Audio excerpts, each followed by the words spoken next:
नागपुर में मीडिया से बातचीत के दौरान पूर्व मंत्री अनिल देशमुख ने ऑपरेशन टाइगर को लेकर चल रही चर्चाओं पर सावधानी भरा रुख अपनाया।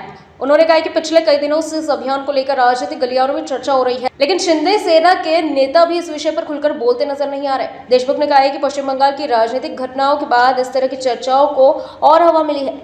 यदि कोई सांसद या नेता सामने आकर स्पष्ट रूप से कुछ कहता है तभी उस पर टिप्पणी की जा सकती है। उन्होंने साफ कहा है कि जब तक कोई ठोस घटना नहीं होती तब तक इस विषय पर बोलना उचित नहीं है। वहीं नगर सेवकों की कथित रेट पर उन्होंने कहा है कि 15 करोड़ रुपए का आंकड़ा चर्चा में है और इस संबंध में कई खबरें भी सामने आई है। असं आहे, ऑपरेशन टायगरच्या बाबतीत अनेक दिवसापासून वर्तमानपत्रांमध्ये चर्चा चालू आहे, पण हे असं मला वाटतं की वर्तमानपत्रांनी उचललेला विषय दिसतो। तिकडे शशिकांत शिंदे साहेबांचे, आपल्या शिंदे साहेबांचे त्या पक्षाचे जे शिवसेनेचे नेते आहेत ते कोणी त्यात बोलताना दिसत नाही। त्यामुळे काय वस्तुस्थिती काय आहे, सत्य काय आहे, म्हणजे पश्चिम बंगालमध्ये 19-20 खासदार फुटून गेले म्हणून इकडे अशा प्रकारचं काही होईल का, अशा प्रकारची चर्चा आहे असं दिसतं। याच्यामध्ये किती सत्यता आहे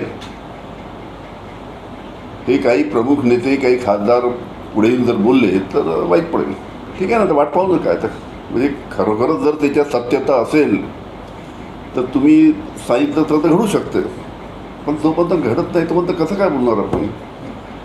त्यामुळे या सर्व गोष्टीमध्ये सत्यता आहे की नाही आहे हे पुढील काळात ठरवेल।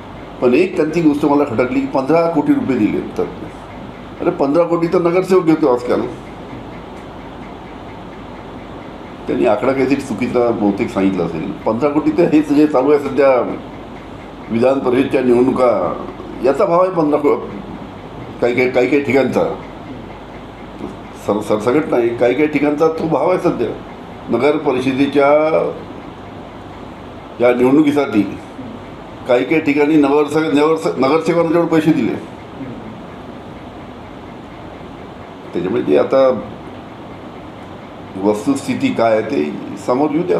अरे तुम्ही तिकडे बाकी ठिकाणी काय झालं तुम्हाला कल्पना आहे का? सगळा 100च्या वरतीच कारभार आहे सगळा। कुठे इकडे तिकडे कुठे गेला असेल असं कुठे कुठेही काही नाही आहे। महाविकास आघाडीचे सर्व आमच्या पक्षाचे जेवढे नगरसेवक आहेत आम्ही त्यांना कुठेही बाहेर पाठवलं नाही, ना गोव्याला पाठवलं, ना मुंबईला पाठवलं, ना उज्जैनला पाठवलं, कुठेही आम्ही त्यांना पाठवलं नाही। सगळं महाविकास आघाडीच्या सर्व घटकाचे नगरसेवक हे आपल्या आपल्या घरी आपल्या गावाला आहेत। आम्हाला अलर्ट राहायची आवश्यकता नाही, आमच्यापासून बाकी लोकांना अलर्ट राहण्याची आवश्यकता।